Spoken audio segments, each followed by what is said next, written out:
안녕하세요, 가치남입니다. 한국 시간으로 어제 새벽에 미국의 금요일 증시가 마감이 되었어요. 여기서 우리가 하나 체크를 해볼 점이 나스닥 지수가 시초가에 다시 10,000포인트를 넘어섰거든요. 그리고 다시 시초가를 회복하지 못하고 조금 하락해서 보합으로 마무리가 되었죠. 그래서 9,946포인트에 마감이 되었는데, 사실 미국의 금요일 증시 같은 경우에는 선물 옵션 만기일이었어요. 그렇다 보니 증시에 하락이 나오지 않을까 이런 생각을 조심스럽게 했었는데, 의외로 시초가에 10,000포인트를 넘어서면서 증시의 기대감을 불러일으켰다, 저는 그렇게 생각을 하고 있거든요. 물론 다시 10,000포인트를 하락하긴 했지만 지난주 월요일에 증시가 크게 하락을 했었는데, 그래도 빠른 시일 안에 이렇게 회복을 해서 다시 전고점까지 올라왔다. 이 점을 비추어 봤을 때 국내 증시도 북한 이슈만 터지지 않는다면 비교적 양호한 흐름이 조금은 더 지속되지 않을까, 이런 생각을 해보고 있습니다. 물론 제가 지난번 영상에서도 말씀드렸듯이 투자자들이 느끼는 심리적인 지수의 저항선이 있어요. 나스닥 같은 경우에는 10,000포인트란 수치가 투자를 하는 입장에서 굉장히 심리적인 저항선이 될 수가 있죠. 그래서 지난 금요일처럼 다음 주에도 미 증시가 10,000포인트 이상에서 종가를 마무리하고 그 위에서 더욱 좋은 흐름을 보인다면 국내 증시도 충분히 조금은 더 상승할 여력이 생기지 않을까, 이런 생각을 해봅니다. 자, 지금으로서는 우리가 가장 촉각을 곤두세워야 될 부분이 미국 연준의 결정을 예의주시할 필요가 있지 않나, 이런 생각을 해봅니다. 사실 지난주 월요일 같은 경우에는 미국 연준의 파월 의장의 한마디 때문에 증시가 크게 하락했단 말이죠. 코로나가 2차 유행으로 번질 수 있다, 그리고 경기 회복이 생각보다 더딜 수 있다, 이런 말 한마디 때문에 세계 증시가 크게 하락을 했어요. 물론 고점에 대한 부담감도 같이 작용이 되었고, 국내 증시 같은 경우에는 북한 이슈도 같이 맞물렸죠. 그래서 비교적 크게 하락을 했었는데, 그 다음날 다시 연준의 경기 부양 기대에 따른 5% 급등이 나왔어요. 이렇게 다시 크게 상승할 수 있었던 이유는 연준에서 회사채를 매입하겠다, 이런 발표를 했죠. 이 때문에 경기 부양에 대한 기대감으로 인해서 다시 증시가 크게 반등했다, 이렇게 보고 있습니다. 따라서 우리가 연준의 의사결정을 예의주시할 필요가 있고, 연준의 말 한마디 그리고 액션에 따라서 증시의 출렁임이 생길 수 있고, 부정적으로 보면 지난주 월요일처럼 또 하락이 나올 수 있다. 반면에 긍정적으로 보면 나스닥 같은 경우에는 10,000포인트 이상, 코스피 같은 경우에는 2,200포인트를 넘어설 수 있지 않을까, 이렇게 생각을 해봅니다. 자, 그리고 저는 개인적으로 삼성전자 같은 경우에는 지난주 월요일날 크게 하락했지만 지난주 월요일을 제외한다면 흐름이 좋다고 생각을 하고 있어요. 목요일과 금요일 모두 동시호가의 외국인의 큰 매수세가 들어오면서 4거래일 연속 상승으로 마무리가 되었고, 그리고 무엇보다도 기관에서 연기금의 수급이라든지 외국인의 대량 매수, 이런 것들을 종합해서 봤을 때 삼성전자의 흐름은 나쁘지 않다, 이렇게 생각을 하고 있지만 한 가지 걸리는 사항이 있다면 D램 가격이 지속적으로 하락을 하고 있거든요. 삼성전자가 영위하는 사업의 약 75에서 80%는 반도체에서 나옵니다. 그리고 반도체 중에서도 약 70에서 75%는 메모리 반도체에서 나와요. 그렇기 때문에 우리가 삼성전자의 매출과 영업이익을 면밀하게 살펴보려면 메모리 반도체에 대한 수요와 가격, 이런 것들을 종합적으로 살펴봐야 된다, 라고 말씀을 드리도록 하겠습니다. 자, 그런데 지금 2달째 D램 가격이 조금씩 떨어지고 있거든요. 사실 작년 말까지도 지속적으로 하락을 하다가 코로나 사태 이후에 언택트 관련된 산업이 부각되면서 서버용 반도체 수요, 이런 것들이 많이 늘어났잖아요. 그래서 4월까지는 상승세로 전환을 했어요.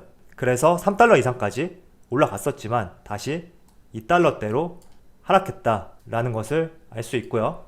자, 지금 D램 가격을 그래프로 나타내 봤는데, 왼쪽은 현물 가격이고 오른쪽은 고정 가격이에요. 현물 가격 같은 경우에는 19년 10월부터 나타낸 것이고, 고정가 같은 경우에는 18년부터 나와 있는데, 자, 여기서 현물 가격과 고정 가격에 대해서 한번 말씀을 드려볼게요. 먼저 고정 가격에 대해서 한번 말씀을 드려볼게요. 고정 가격 같은 경우에는 반도체 제조업체들이 대량 납품할 때 적용하는 가격이에요. 그래서 반도체 업체들이 대형 컴퓨터 업체에 대량 납품할 때 적용하는 고정된 가격이다, 이렇게 이해를 하시면 되고요. 이 가격 같은 경우에는 2주에 한 번씩 협상을 벌여서 조정이 됩니다.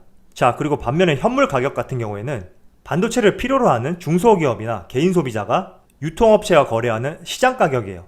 우리가 흔히 아는 가격이다, 이렇게 말씀을 드리고요. 예를 들어서 컴퓨터 메모리 용량을 업그레이드하기 위해서 메모리 반도체를 구매해서 장착해야 되는데, 이때 내가 구매하러 간 전자상가가 일종의 현물 시장이 되겠죠. 이렇게 이해를 하시면 되고요. 자, 그런데 이런 현물 가격 같은 경우에는 고정 가격보다 우리가 알기가 힘들어요. 그리고 예를 들어서 우리가 마트에 과일을 사러 갔을 때 마트마다 다 가격이 다르잖아요. 그렇기 때문에 우리가 현물 가격 같은 경우에는 고정 가격처럼 하나의 가격으로 정해서 수치화시키는 것이 어렵다, 이런 말씀입니다. 그래서 이런 불편함 때문에 온라인으로 디램의 가격 정보를 제공하는 대만의 디램 익스체인지가 있죠. 이 업체가 등장한 이후에 이렇게 현물 가격과 고정 가격을 실시간으로 우리가 이제 알 수 있게 되었다, 이렇게 말씀을 드리고요. 한 가지 덧붙여서 말씀드리자면 고정 가격 같은 경우에는 시차를 두고 현물 가격을 따라가는 경향이 있어요. 그렇기 때문에 지금 현물 가격이 조금씩 하락을 하고 있죠. 그래서 고정 가격도 하락할 가능성이 높다, 이렇게 이해를 하시면 돼요. 자, 그런데 반도체 가격들이 이렇게 하락한다고 해서 삼성전자에게 무조건 악재만 되는 것이냐? 또 이런 것은 아니거든요. 자, 지금 삼성전자 일봉 차트를 보시면 올해 1월 달에 최고점을 찍었어요. 그리고 작년 8월부터 지속적으로 상승을 했죠. 하지만 디램 현물 가격 같은 경우에는 작년 10월까지 지속적인 하락이 나왔거든요. 그렇기 때문에 디램 가격이 하락한다는 것은 삼성전자의 반도체 매출과 영업이익에 좋은 부분은 아니지만 그렇다고 해서 이 부분이 반드시 악재만은 아니다, 이런 말씀을 드리도록 하겠습니다. 자, 그리고 삼성전자라고 하면 얼마 전까지만 하더라도 스마트폰을 만드는 기업이다, 이런 인식이 머릿속에 강했는데 요즘에는 반도체 기업이다, 이런 인식이 머릿속에서 강하단 말이에요. 이렇게 인식이 바뀔 수밖에 없었던 이유는 조금 자료가 오래되긴 했지만 여러분들이 이해하시는데 도움이 될 것 같아서 가져와 봤거든요. 자, 13년도부터 잠깐 체크를 해보면 이때 당시만 하더라도 반도체의 비중은 18%밖에 되지 않았어요. 물론 스마트폰의 비중은 약 68%죠. 그런데 스마트폰 같은 경우에는 지속적으로 하락을 하고 있죠. 반면에 반도체 같은 경우에는 큰 폭의 상승이 이어지고 있어요. 이 수치를 오른쪽으로 표현을 하자면 반도체는 비중이 지속적으로 늘고 있죠. 하지만 모바일 쪽은 지속적으로 하락하고 있다, 라는 것을 알 수 있습니다. 때문에 우리가 삼성전자라고 하면 이제는 모바일 기업에서 반도체 기업이다, 이렇게 인식이 전환되었고 실제로도 매출 비중이 반도체에서 약 75에서 80% 정도 나오고 있다, 이렇게 말씀을 드리는 것입니다. 자, 그럼 스마트폰의 판매량이 급격하게 줄어들어서 이러한 비중의 차이가 발생되었느냐? 이건 또 아니거든요. 물론 스마트폰의 판매량이 예전만 하지 못하다 라는 것은 사실이에요. 하지만 상대적으로 삼성전자의 반도체 매출이 크게 상승했기 때문에 이러한 비중 차이가 발생되었다 라는 것을 말씀드리고요. 자, 이 자료도 조금 오래됐지만 여러분들의 이해를 위해서 가져봤고요.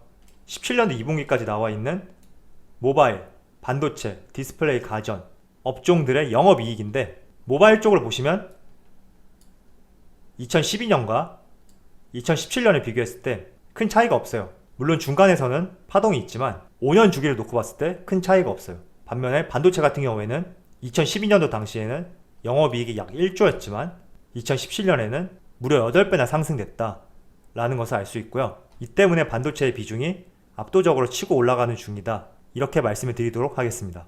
자, 마지막으로 여러분들에게 제가 왜 삼성전자 주식을 전망하는데 예전부터 지속적으로 나스닥 지수를 보여주느냐 라고 생각을 할 수도 있어요. 왜냐하면 나스닥 차트하고 코스피 차트를 대입해서 보게 되면 흐름이 똑같지는 않거든요. 하지만 그래도 삼성전자를 비교할 때는 제가 왜 나스닥 지수를 여러분들에게 자주 보여드리냐면 여기 보시면 나스닥 20년 차트거든요. 미국 나스닥 지수는 세계 증시를 선도하는 시장이에요.